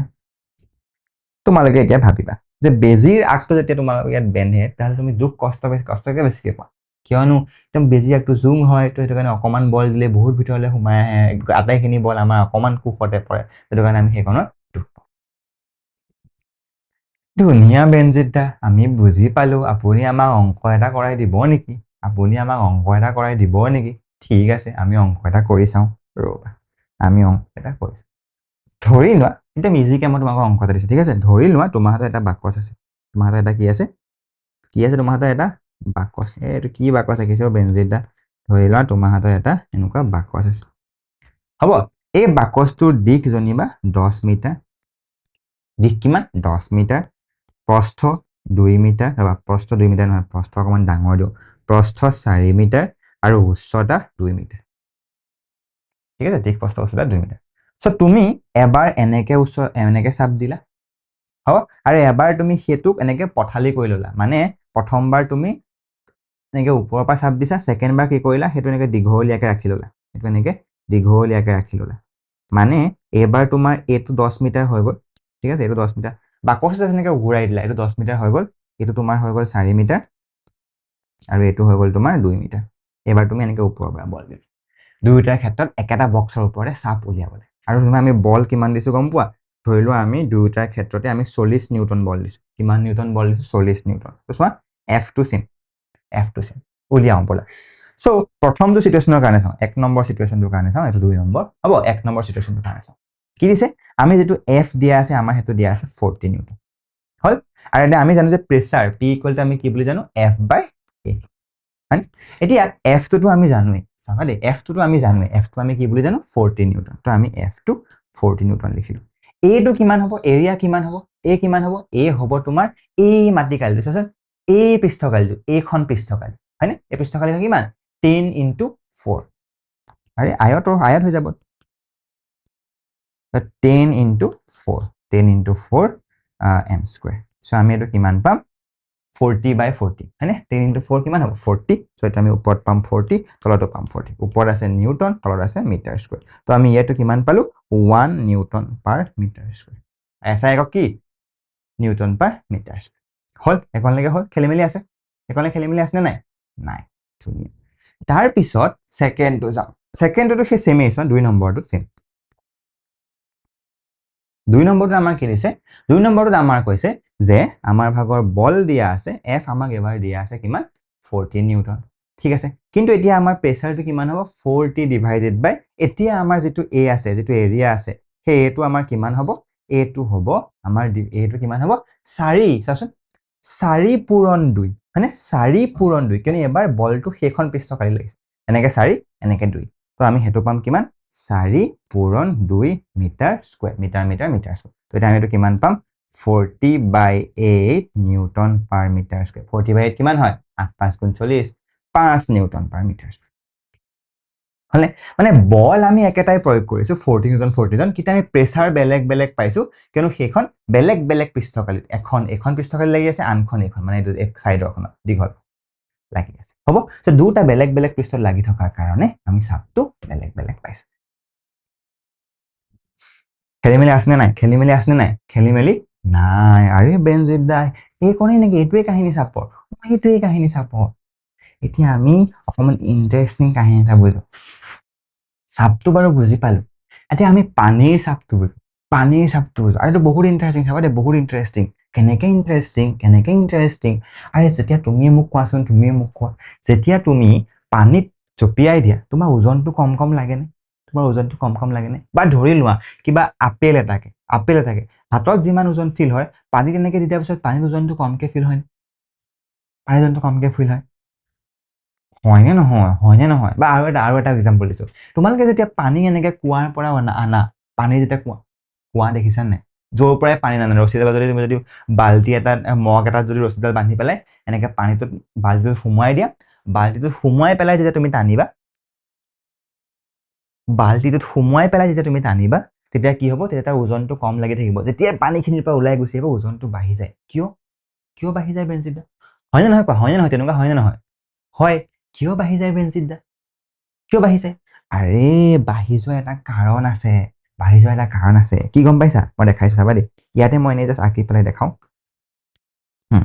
তো ধৰি লোৱা সেই বলটো পানীৰ ওপৰত আছে তো তেতিয়া তোমাৰ কি হ'ব তললে তোমাৰ ভাগৰ বল এটা লাগিব ওজনটো লাগি থাকিব হয় কিন্তু পানীয়ে একচুৱেলি এটা বল দিয়ে পানীয়ে সদায় ওপৰলৈ এটা বল দিয়ে পানীয়ে কি কৰে ওপৰলৈ এটা বল দিয়ে তো যেতিয়া তুমি পানীখিনিৰ ভিতৰত সোমাই যাবা তললৈ তোমাক মহাকৰ্ষণ বলে টানি আছে কিন্তু ওপৰলৈ তোমাক তললৈ মধ্যাকৰ্ষণ বলে টানি আছে ওপৰলৈ তোমাক পানীয়ে ঠেলি আছে মানে তোমাৰ ওপৰত তললৈ লাগি থকা মুঠ বলটো আগতকৈ কমি গুচি যাব সেইটো কাৰণে তাৰ ভাগৰ ওজনটো কমি গুচি যাব নিচিনা লাগিব কমি গুচি নাযায় কিন্তু কমি যোৱা নিচিনা লাগিব কাৰণ তলৰ পৰা এতিয়া বল এটা লাগি আছে আমি সেইটোকে এটা বুজো আমি সেইটোকে এটা এক্সপেৰিমেণ্ট কৰি পেলাই বুজো ইয়াত ভালদৰে চোৱা ইয়াত চালেহে বুজি পাবা তো তুমি যদি ভালদৰে চোৱা মই শিলগুটি এটা এনেকে স্প্ৰিং তোলাচনী এখনৰ লগত বান্ধি লৈছো হল আৰু তলত মোৰ ইয়াত পানী আছে আৰু সেইফালেদি মই এনেকে কিয়নো তুমি জানাই যে শিলগুটি এটা ডুবাই দিলে তাৰ পৰা পানী যদি একদম চপচপিয়াকে ওপৰত ৰাখি দিওঁ তাত আমি কিবা এটা ডুবাই দিলে পানীখিনি ওলাই গুচি যায় নে তো সেই পানীখিনি ওলাই আহিবৰ কাৰণে মই এনেকুৱা এটা হেৰি ৰাখিছো এনেকুৱা এটা হ'ব তো পানী যিমানেই বাঢ়িব সিমানেই এইফালেদি ওলাই গুচি আহিব হ'ব এতিয়া মোৰ ওজন কিমান আছে চোৱা ওজন কিমান দেখাই আছে 5 নিউটন কিমান দেখাই আছে 5 নিউটন ঠিক আছে বেজে আপুনি কি কৰিব মই এতিয়া একো নকৰো মই কি কৰিম জাষ্ট ইহঁতক পানীত সোমাই নি থাকিম চাবা তুমি জাষ্ট 5 নিউটন চাই থাকা 5 নিউটনটো যেতিয়া মই তললে সোমাই নি আছো চোৱাচোন 5 নিউটনটো কমি গৈ আছে আৰে মানে কি হৈছে যেতিয়া মই সোমাই নি আছো 5 নিউটনটো কমি গৈ আছে যেতিয়া ফুলকৈ সোমাই দিলো তেতিয়া চোৱাচোন এতিয়া কি হৈ গ'ল 3 নিউটন অলপ আগত কিমান আছিলে বাহিৰত থাকোতে কিমান আছিলে 5 নিউটন ভিতৰত সোমাই দিলে কি হৈ গ'ল 3 নিউটন মানে এটা কথাটো ফিক্স যে ইয়াত তললৈতো সেম বল লাগি আছে কিমান বল লাগি আছে mg মানে m টো আমাৰ সেম কিন্তু ওপৰলৈ পানীখিনিৰ ভিতৰত ওপৰলৈ এটা বল লাগি আছে যি বলটোৱে 2 নিউটন কমাই দিলে মানে ওপৰ লাগি থকা বলটো কিমান হ'ব সেই যিমান কমিলে 2 নিউটন এখনে খেলিমেলি নাই আৰু সেই ওপৰলৈ যিটো বল লাগি থাকে সেইটোক আমি কি বুলি কওঁ গম পোৱা সেইটোক আমি কওঁ প্লাবিতা বা কেতিয়াবা উৎপ্লাবিতা বুলি কোৱা ওপৰলৈ যোৱা বয়েন্সি হ'ব বয়েন্সি আমি প্লাবিতা বুলি বুজিলেই হ'ল প্লাবিতা বলটো যে ওপৰলৈ লাগে হ'ব প্লাবিতা বলটো যে ওপৰলৈ লাগে সেইটো কাৰণে আমি বস্তু এটা ওজনটো কম ফিল কৰোঁ পানীত সোমাই দিয়াৰ লগে লগে আৰু সেইটো আমি দেখিলো স্প্ৰিং তোলাখনিখনৰ সহায়ত প্ৰথমতে কিমান নিউটন আছিলে 5 নিউটন যেতিয়া পানীত সোমাই দিলো 2 নিউটন কমি গুচি গ'ল মানে আমি কি বুজিলো যে 2 নিউটন বল এটা পানীয়ে ওপৰলৈ দি আছে ইন্টাৰেষ্টিং ফেক্টটো কি শুনা ইন্টাৰেষ্টিং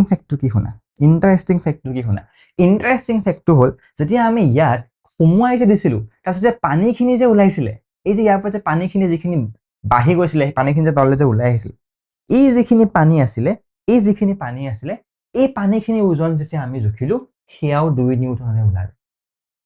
সেয়াও কিমান ওলালে? 2 নিউটনে ওলালে। মানে কি বুজিলো বেনজিৎ দা? মানে কি বুজিলো? মানে এইটো বুজিলো যে এটা বস্তুৰ ওজনটো যিমান পাৰ্থক্য হ'ল সেই ওজনটো এই পানীখিনিত আছে, পানীখিনিলৈ আহিলে হ'ল। মানে আমি আৰু এটা কথা বুজি পালো যে আৰু সেই ওজনটো যে কমিছিলে কিহৰ কাৰণে কমিছিলে? ওপৰলৈ প্লাবিতা বলটো লাগি থকাৰ কাৰণে। আৰু সেই প্লাবিতা বলটোৱে এই অপসাৰিত কৰা পানীখিনিৰ ওজনৰ সমান হ'লনে? হ'ল। আৰু এইটোকে কোৱা হয় আৰ্কিমিডিছৰ প্ৰিন্সিপাল। এইটোকে কি বুলি কোৱা হয়? আৰ্কিমিডিছৰ প্ৰিন্সিপাল। যেতিয়া আমি এটা বস্তু পানীত ডুবাই দিওঁ তাৰ সেই বস্তুটোৱে যিমান পানী অপসাৰিত কৰিব সেই অপসাৰিত কৰা পানীখিনিৰ ওজন এই বস্তুটোৰ যি ওজনৰ পাৰ্থক্য আছিলে তাৰ সমান হ'ব। মানে আগতে যদি ইয়াৰ 5 নিউটন আছিলে ডুবাই দিয়াৰ পিছত 3 নিউটন হৈ গ'ল, কিমান পাৰ্থক্য হ'ল? 2 নিউটনৰ পাৰ্থক্য হ'ল। সেই 2 নিউটনটো এই পানীখিনিৰ ওজনটো 2 নিউটনেই হ'ব। আৰু এই যেটো 2 নিউটন আছিলে পাৰ্থক্য যে হ'ল সেইটোকে আমি কি বুলি কওঁ? ওপৰলৈ এটা বল লাগি আছে আৰু সেই বলটো কি বুলি কওঁ? প্লাবিতা। আৰু প্লাবিতা সদায় কোনফালে লাগে? ওপৰ ফালে। প্লাবিতা সদায় ওপৰ ফালে লাগে। হ'ব, উৎপ্লাবক বা প্লাবিতা বুলি তুমি যি বুলি কোৱা। খেলি মেলি আছে নে কলে? খেলি মেলি নাই। হ'ব, মই এটা উদাহৰণ দিছিলো সেইটো চাই পেলাই তোমালোকে মোক মানে দেখি দিয়া আছা, লিখাই আছে। যদি বা কোনোবা এটা বস্তুৰ বায়ুত ওজন 10 নিউটন, পানীত দি দিয়াৰ লগে লগে তাৰ ভাগৰ ওজন হৈ গ'ল 8 নিউটন। হ'ব, 8 নিউটন। তাহলে তাৰ ভাগৰ মানে প্লাবিতা বল কিমান লাগিব? 10 - 8 2 নিউটন। হ'বনে? 10 - 8 2 নিউটন। ধুনীয়া ধুনীয়া। এতিয়া আমি আৰু এটা বস্তু, এইকণতে আমি আৰু এটা বস্তু, তোমালোকে যদি ভালকৈ চোৱা মই এতিয়া ধৰি লোৱা জাষ্ট পানীত ৰাখিছো। চোৱা, কেতিয়াবা কি হয়, ধৰা তুমি সেউজ এটা পানীত ৰাখিছা, ঠিক আছে? কেতিয়াবা কি হয়, মই কি চেঞ্জ কৰি যাম, চ' যদিহে মোৰ ভাগৰ কেতিয়াবা কি হয় বস্তু এটা এনেকে পানীত উপঙি থাকে, হয়? পানীত উপঙি থাকে, কেতিয়াবা পানীত এনেকে ডুবি যায়, কেতিয়াবা উপঙি থাকে, কেতিয়াবা ডুবি যায়। কিয় তেনেকুৱা হয় বেনজিৎ দা? সেইটো হোৱাৰ কাৰণটো ওজন নহয়, সেইটো হোৱাৰ কাৰণটো গম পাইছে? সেইটো হোৱাৰ কাৰণটো হৈছে ঘনত্ব। কি সেইটো হোৱাৰ কাৰণটো? মই এটা স্ক্ৰীনশ্বট এখন মাৰি লওঁ। সেইটো ওজন, সেইটো কাৰণটো কি বুলি মই ক'লো? সেইটো কাৰণটো হ'ল ঘনত্ব। ইয়াত তুমি যদি ভালদৰে চোৱা, এই বস্তুটো উপঙি আছে, হয়নে? উপঙি আছে মানে ইয়াৰ ওজন লাগিলে যিমানেই হওক মষ্টলি ডিপেণ্ড কৰে কিহৰ ওপৰত? মষ্টলি ওজনৰ ওপৰত ডিপেণ্ড নকৰে, কিহৰ ওপৰত ডিপেণ্ড কৰে? ঘনত্বৰ ওপৰত। কিয় যদি অকল ওজনৰ ওপৰত ডিপেণ্ড কৰিলেহেঁতেন, অকল ওজনৰ ওপৰত ডিপেণ্ড কৰিলেহেঁতেন, এই ডাঙৰ ডাঙৰ জাহাজবোৰ দেখোন পানীত ডুবিয়ে গ'লহেঁতেন। ঘনত্ব কি বেনজিৎ দা? ঘনত্ব মানে কি? আৰে ঘনত্ব মানে একো নহয়, ঘনত্ব মানে হৈছে যে তোমাৰ সেই পৰিমাণটো মানে বস্তুটোৰ পৰিমাণটো কিমান কম জেগাত একত্ৰিত হৈ আছে। মানে ধৰি লোৱা 10 কেজি আছে, 10 কেজি। চ' 10 কেজি তুমি যদি একদম ডাঙৰ ৰুমটো সমান এটা থাকে 10 কেজিত, তেতিয়াহ'লে তাৰ ঘনত্ব কম, হয়? কিন্তু 10 কেজিত একদম অকণমানি ইমানকণ এটা সোমাই থৈ দিয়া তাৰ ঘনত্ব বেছি। বুজি পালা? তো ঘনত্বৰ ফৰ্মুলাটো হৈছে ভৰ ডিভাইডেড বাই আয়তন। ভৰ ডিভাইডেড বাই কি? আয়তন। মই তোমাক এটা এক্সাম্পলৰ কাৰণে কৈছো, তুমি মোক কোৱাচোন ঘনত্ব কেনেকে আমি গম পাম, চাবা দেই। যেনিবা একেটা ভৰ, ইমান ডাঙৰ বক্স এটাত কপাহ সোমোৱা আছে এটাত আৰু এটাত লোহা সোমোৱা আছে। ধৰি লোৱা এইটো যেনিবা কপাহ সোমোৱা আছে, এইটোত লোহা সোমোৱা আছে, ঠিক আছে? তো তুমি দেখা পাবা যে কপাহৰ ঘনত্বটো কম হ'ব, মানে কম কপাহ থাকিব, কিন্তু লোহাৰৰ ঘনত্বটো বেছি হ'ব, ঠিক আছে? কিয়নো তাত সেই লোহাৰখিনি ভৰটো বেছি। তুমি কোৱাচোন ইমান ডাঙৰ বক্স এটাৰ কপাহ আৰু ইমান ডাঙৰ বক্স এটাৰ লোহা, কাৰ ওজনটো বেছি হ'ব? লোহাৰটোৰ ওজন বেছি হ'ব। তো সেইটো কাৰণে সেই লোহাৰটোৰ কাৰণে আমি কি পাওঁ? লোহাৰটোৰ কাৰণে ঘনত্বটো বেছি পাওঁ, কিন্তু কপাহৰ কাৰণে ঘনত্বটো কম। তো ঘনত্ব আমি বুজি পালো, ঘনত্ব কি হয়? যে কিবা এটা বস্তুত কিমান লগ খাই আছে। মই তোমাক আৰু এটা এক্সাম্পল দিওঁ, ধৰি লোৱা তোমাৰ হাতত দুটা বক্স আছে, এটা বক্স দুটা বটল আছে, ঠিক আছে? দুটা বটল আছে, এটা বটল হৈ গ'ল এইটো আৰু এটা বটল হৈ গ'ল এইটো। দুটা সমান, দেখিব একদম একে বুলি ধৰা, ঠিক আছে? তো ইয়াত তুমি গেছ সোমাই দিলা, এটা হালধীয়া গেছ সোমাই, ধেৰ কিবা কিবি গেছ সোমাই, আৰু ইয়াতো গেছ সোমাল, কিন্তু ইয়াত তুমি বহুত বেছি ধেৰ সোমোৱালা। ঘনত্ব কাৰ বেছি হ'ব? ইয়াৰ ঘনত্ব বেছি হ'ব। ইয়াৰ ঘনত্ব কি হ'ব? কম হ'ব, কিয়নো ইয়াত গেছটো ডাঙৰ, গোটেইটোত বিয়পি আছে কিন্তু কম পৰিমাণে। ইয়াত গোটেই ধোঁৱাখিনি বিয়পি আছে কিন্তু বহুত বেছি পৰিমাণে। বুজিলা? তো ইয়াত কম ধোঁৱা সোমোৱালা, ইয়াত বেছি ধোঁৱা সোমোৱালা যেনিবা, তো ইয়াৰ ঘনত্বটো কি হ'ব? বেছি হ'ব। হ'ব? তো আমি ঘনত্ব কেনেকৈ উলিয়াওঁ বুলি ক'লো? ভৰ ডিভাইডেড বাই আয়তন।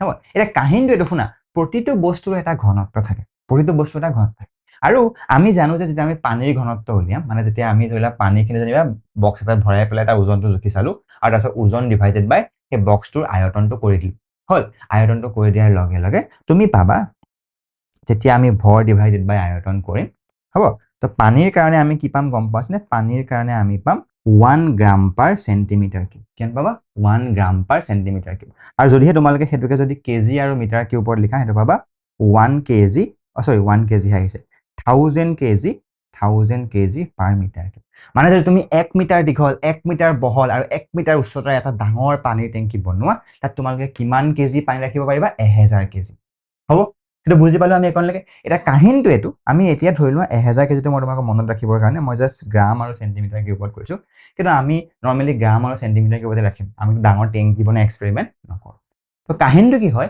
এই বস্তুটোৰ যিটো ঘনত্ব আছিলে চাবা দেই এই বস্তুটোৰ যিটো ঘনত্ব আছিলে সেই ঘনত্বটো যদিহে পানীৰ ঘনত্বতকৈ বেছি হয় মানে পানীৰ 1 গ্ৰাম পাৰ চেণ্টিমিটাৰ কিউব যদি ইয়াৰ ঘনত্ব যদি 1.2 গ্ৰাম বা 1.3 গ্ৰাম হয় বা 10 হয় 20 হয় তেতিয়াহ'লে সি ডুবি গুচি যাব তেতিয়াহ'লে কি হ'ব ডুবি গুচি যাব কিন্তু যদিহে এই ঘনত্বটো যদিহে কম হয় পানীতকৈ মানে 0.5 0.6 0.7 তেতিয়াহ'লে সি উপঙি থাকিব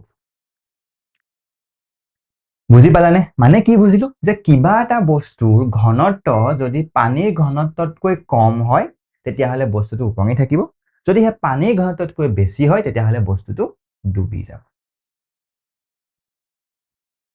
বুজি পালে এখন নেকি ঠিক আছে বেনজিৎ দা আমি বুজি পালো এতিয়া আপুনি আমাক দেখাওকচোন কেনেকৈ হয় আমাক দেখাওকচোন কেনেকৈ হয় ইয়াতে তোমালোকে চোৱা কেতিয়াবা তোমালোকৰ কি হয় সৰু লুৰ গজাল এটাও ডুবি গুচি যায় কিন্তু ডাঙৰ কাঠৰ টুকুৰা এটা উপঙি থাকে আৰু চবতকৈ ডাঙৰ কথাটো হ'ল জাহাজখনো উপঙি থাকে জাহাজখনটো ইমান ডাঙৰ উপঙি থাকে কিয় কিন্তু জাহাজখনৰ যিটো ঘনত্ব বনাই ৰখা গোটেই জাহাজখনৰ দেই অকল সেই সৰু সৰু এইবোৰ নহয় গোটেই জাহাজখনৰ যিটো ঘনত্ব বনাই ৰখা তোমালোকক কম কেনেকে বনাই সি কি হয় পানীতকৈ কমি যায় মানে পানীতকৈ তাৰ ঘনত্বটো কম হয় আৰু সেইটো কাৰণে সি উপঙি থাকে হ'ব কিন্তু লোহাৰ এনেকে বেজিৰ গজাল এটা পানীত ডুবি যায় কিয়নো তাৰ ভাগৰ ঘনত্ব পানীতকৈ বেছি হয় কাঠৰ টুকুৰা এটা এনেকৈ যদি উপঙি থাকে কিয় যদিহে কাঠৰ টুকুৰাটোৰ ঘনত্ব পানীতকৈ কম হয় তেতিয়াহ'লে উপঙি থাকিব যদি বেছি হয় তললৈ ডুবি গুচি যাব বুজি পালো আমি ঘনত্ব কেনেকৈ উলিয়াও ৰৌ ইকুৱেল কেনেকৈ উলিয়াও m বাই ভি ঘনত্বটোক ৰৌৰে বুজোৱা হয় m টো তাৰ ভৰ ভি টো তাৰ ভলিউম এতিয়া মই তোমালোকক বুজাই দিছো চোৱা এই জাহাজখন যে থাকে জাহাজখনত কাম কেনেকৈ কৰে শুনিবা দেই জাহাজখনত যদিও ঢেৰ বস্তু থাকে এই তলত যে থাকে যে এই তলৰটো খালী কৰি ৰখা হয় এই তলৰ যে থাকে এই তলৰটো খালী কৰি ৰখা তলৰ এই জেগাটো তো তলৰ জেগাটো কি কৰে গম পোৱা তাত একদম বায়ু মানে একদম হলো তাত একো নাই মানে এই জেগাখনত একোৱেই ভৰ নাথাকে গতিকে গোটেই জাহাজখনৰ যিটো ভলিউম হৈ যায় বহুত ডাঙৰ হৈ যায় আয়তনটো বহুত ডাঙৰ কিন্তু ভৰটো কম ফৰ্মুলাটো চোৱা জাহাজখনৰ আয়তনটো বহুত বেছি ভিটো বহুত বেছি এমটো কমি গুচি যায় কিন্তু আমি তলত একো নাই হয়নে যেতিয়া ভিটো বহুত ডাঙৰ হৈ গুচি যায় এমটো একেই থাকে তেতিয়াহ'লে আমাৰ ৰ'টো কমি গুচি যাব ভি বাঢ়িলে ৰৌ কমিব বা ভি জনিবা একেই আছে আমি যিহেতু মাজৰকণ অকণমান খালী কৰি দিলো তলৰকণ তো এমটো আমাৰ কমি আছে সেইকণ জেগাত হয়নে তো আমাৰ ঘনত্বটো কি হ'ব ঘনত্বটো আমাৰ কমি গুচি যাব আৰু সেইটো কাৰণে যিহেতু আমি জাহাজখনৰ তলৰ জেগাকণ গোটেইকণ কি কৰা বুলি কয় অসমীয়াত হলটো কি বুলি কয় অসমীয়া হলটো চাই দিব লাগিব ৰবা ঠিক আছে তো যিটো মানে মুঠতে কি হয় ইয়াত তোমাৰ খালী জেগা থাকে জাহাজৰ তলখনত কি থাকে খালী জেগা থাকে বায়ু সোমাই থাকে তো তাৰ কাৰণে ইয়াৰ গোটেই যিটো এভাৰেজ ঘনত্ব হয় সেই ঘনত্বটো কি হয় গড় ঘনত্বটো কি হয় পানীৰ ঘনত্ব যিটো 1 গ্ৰাম পাৰ চেণ্টিমিটাৰ কিউব বা 1000 কেজি পাৰ মিটাৰ কিউব তাতকৈ কম হয় তাতকৈ কি হয় কম হয় কম হোৱাৰ কাৰণে জাহাজখন পানীত উপঙি থাকে বুজি পালনে বুজি পালো তো সেইটোৱে কাহিনী এতিয়া শুনা তাতে তোমালোক এটা বস্তু আছে ৰিলেটিভ ডেনচিটি মানে এইটো আপেক্ষিক ঘনত্ব বুলি এইটো কি বুলি কোৱা হয় আপেক্ষিক ঘনত্ব একো ডাঙৰ কথা নহয় আপেক্ষিক ঘনত্ব মানে কি আপেক্ষিক ঘনত্ব মানে কি আপেক্ষিক ঘনত্ব মানে হৈছে কোনোবা এটা পদাৰ্থৰ ঘনত্ব পানীৰ ঘনত্বৰ তুলনাত মানে জাষ্ট তুমি পদাৰ্থটোৰ ঘনত্ব উলিয়াব লাগে m বাই ভি কৰি পানীৰ ঘনত্ব আমি জানোৱেই জাষ্ট ডিভাইড কৰি দিম যিটো পাম সেইটোৱে হ'ব আপেক্ষিক ঘনত্ব আৰু আপেক্ষিক ঘনত্বই কি বুজায় যে পানীৰ ঘনত্বৰ তুলনাত তাৰ ঘনত্ব কিমান আমি অংক কৰিলে বুজি পাম চোৱা প্ৰথমতে আমি এটা অংক কৰোঁ বস্তু এটা পানীত সম্পূৰ্ণ ডুবালে ই 5 কেজি পানী অপসাৰিত কৰে ওকে মানে যেতিয়া আমি বস্তু এটা পানীত ডুবাই দিলো কিমান অপসাৰিত কৰিলে বুলি ক'লো 5 কেজি আৰ্কিমিডিছৰ সূত্ৰই কি বুলি কৈছিলে আৰ্কিমিডিছৰ সূত্ৰই কৈছিলে যে যদিহে তুমি বস্তু এটা পানীত ডুবাই দিয়া সি যিমান পানী অপসাৰিত কৰে সিয়েই হ'ব উৎপ্লাবিতা বল বা প্লাবিতা বলৰ পৰিমাণ তো উৎপ্লাবক বল কিমান হ'ব উৎপ্লাবক বল কিমান হ'ব আৰে বেনজিত দা এই উৎপ্লাবক বল হ'ব উৎপ্লাবক বল হ'ব উৎপ্লাবক বল হ'ব এই 5 কেজিটোৰ সমানেই মাত্ৰ আমি 5 কেজি বুলি লিখো বলটো আমি নিউটন লিখিব লাগিব তো আমি কিহেৰে পূৰণ কৰি দিম জিৰে আমাক জি কিমান ল'ব কৈছে 9.8 মিটাৰ পাৰ ছেকেণ্ড তো লৈ লোৱা জিটো আমি কিমান পাম 9.8 মিটাৰ পাৰ ছেকেণ্ড স্কুৱেৰ তো আমি এইটো কিমান পাম এইটো পাম আমি 49 KG metre per second square আমি কি বুলি লিখিব পাৰোঁ নিউটন হ'ল তো উৎপ্লাবক বল কিমান হ'ব 49 আৰু চোৱা মই অকণমান কৈছোঁ নহয় আপেক্ষিক ঘনত্ব মই কিমান বুলি কৈছিলোঁ সেই পদাৰ্থটোৰ ঘনত্ব ডিভাইডেড বাই পানীৰ ঘনত্ব তাৰ কাৰণে আমি অংক এটা কিতাপত থকা এটা উদাহৰণ মই চাই দিওঁ তোমালোকক চোৱা ৰূপৰ আপেক্ষিক ঘনত্ব 10.81 পানীৰ ঘনত্ব 10 to the power 1000 KG per metre হয়নে তো এছআই এইটো নহয় এছআই এককত ৰূপৰ ঘনত্ব কিমান হৈছে ৰূপৰ ঘনত্ব এছআই এককত কিমান হ'ব আৰু SI এককত KG per metre cube তো সেইটো কাৰণে আমি জাষ্ট এইটো ফৰ্মুলা লগাই দিলোঁ আমাক ৰূপৰ ঘনত্ব দিয়া আছে সৰি আপেক্ষিক ঘনত্ব দিয়া আছে আমাক কি দিয়া আছে আপেক্ষিক ঘনত্ব দিয়া আছে আমাক পানীৰ ঘনত্বও দিয়া আছে তো ৰূপৰ ঘনত্ব আমি উলিয়াব পাৰিম জাষ্ট আপেক্ষিক ঘনত্ব অকণ পানীৰ ঘনত্ব কৰি দিম যদিহে তোমালোকে ৰূপৰ ঘনত্ব উলিয়াব লাগে ৰূপৰ ঘনত্ব কি আপেক্ষিক ঘনত্ব পূৰণ পানীৰ ঘনত্ব হৈ যাবনে পাৰিবানে এইটো কৰিব পাৰিবা ধুনীয়া ধুনীয়া আৰু আপেক্ষিক ঘনত্ব উলিয়াব ক'লে উলিয়াব পাৰিবা মই তোমাক চাওঁ ৰ'বা প্ৰশ্ন তোমাৰ কিতাপত আছে নেকি আপেক্ষিক ঘনত্ব উলিওৱা মই এটা কৈ দিছোঁ ৰ'বা মই ইয়াতে তোমালোকক অংক এটা কৰাই দিম ইয়াতে কৰাই দিওঁ চোৱা ধৰি লোৱা কোনোবা এটা বস্তু ধৰি লোৱা বস্তু এটাৰ ঠিক আছে ধৰি লোৱা বস্তু এটাৰ ভৰ আমাক দিয়া আছে 10 গ্ৰাম ভৰ আমাক কিমান দিয়া আছে 10 গ্ৰাম আৰু তাৰ ভলিউম আমি জানো 2 মিটাৰ কিউব ভলিউম আমি কি বুলি জানো 2 মিটাৰ কিউব তোমালোকে তাৰ আপেক্ষিক ঘনত্ব উলিয়াব লাগে এটা আপেক্ষিক ঘনত্ব আমি কেনেকৈ উলিয়াম আপেক্ষিক ঘনত্ব উলিওৱাৰ আগত আমি পদাৰ্থটোৰ ঘনত্ব উলিয়াই ল'ব লাগিব তো ইয়াৰ পদাৰ্থটোৰ ঘনত্ব কিমান হ'ব পদাৰ্থটোৰ ঘনত্ব কিমান হ'ব ফৰ্মুলা মতে rho ইকুৱেল rho তো পদাৰ্থটোৰ ঘনত্ব আমি কি পাম rho ইকুৱেল m বাই v সো m আমাক দিয়া আছে 10 আৰু এইটো দিয়া আছে 2 এইটো চেণ্টিমিটাৰ কিউব ৰাখিছোঁ ঠিক আছে 2 তো আমি কিমান পাম 5 গ্ৰাম পাৰ চেণ্টিমিটাৰ কিউব এতিয়া আপেক্ষিক ঘনত্ব যেতিয়া আমাক উলিয়াব ক'ব তেতিয়া আমাক আপেক্ষিক ঘনত্ব উলিয়াব ক'ব তো আমি আপেক্ষিক ঘনত্ব আমি r d বুলি লিখোঁ হ'ব r d আমি কিমান পাম 5 গ্ৰাম পাৰ চেণ্টিমিটাৰ কিউব যিটো বস্তুটোৰ ঘনত্ব আছিলে ডিভাইডেড বাই পানীৰ কিমান আছিলে পানী আছিলে 1 গ্ৰাম পাৰ চেণ্টিমিটাৰ কিউব এতিয়া ইয়াৰ কিমান হ'ব উত্তৰটো হ'ব 5 আৰু ইয়াৰ একক আছেনে চাচোন আপেক্ষিক ঘনত্বৰ একক নাই পৰীক্ষা কেতিয়াবা সুধিব পাৰে আপেক্ষিক ঘনত্বৰ একক কোনটো বুলি আমি গম পালো যে আপেক্ষিক ঘনত্বৰ একক নাই কিয় চাচোন গ্ৰাম পাৰ চেণ্টিমিটাৰ কিউবে গ্ৰাম পাৰ চেণ্টিমিটাৰকে কাট খাই গুচি যাবনে গুচি যাব থাকিব অকল 5 তো বুজি পালা আপেক্ষিক ঘনত্ব কেনেকৈ উলিয়াব লাগে হ'ল তো আমাৰ ধুনীয়াকৈ গোটেই চেপ্টাৰটো খতম গোটেই চেপ্টাৰটো কৰি হৈ গ'ল তোমালোকে এতিয়া কি কৰিবলৈ মই কৈছিলোঁ কিতাপখন ভালকৈ এবাৰ পঢ়ি চাবা অনুশীলনী প্ৰশ্নবোৰ ধুনীয়াকৈ কৰি চোৱা ঠিক আছে মোক কিবা প্ৰব্লেম পালে ডাউট পালে সুধিবা মই তোমাক ধুনীয়াকৈ বুজাই দিম হ'ব আৰু লগতে তোমালোকে কি কৰা তোমালোকে ধুনীয়াকৈ এবাৰ গৈ পেলাই আমাৰ এপটোত চোৱাংগৈ কুৱেশ্যনছবোৰ মই কৰি দিয়া আছে নিজে কৰিবলৈ প্ৰথমতে চেষ্টা কৰিবা নোৱাৰিলে এপটোত গৈ পেলাই চাবাগে তাৰপিছত যদি বুজি পোৱা নাই মোক সুধিবা হ'ব আৰু আমি ধুনীয়াকৈ গোটেই চেপ্টাৰটো কমপ্লিট কৰিম ইয়াৰ পিছত আমি আকৌ বেলেগ এটা চেপ্টাৰ তোমাক লগ পাম বাই বাই ভালকৈ পঢ়ি থাকা তেতিয়ালৈকে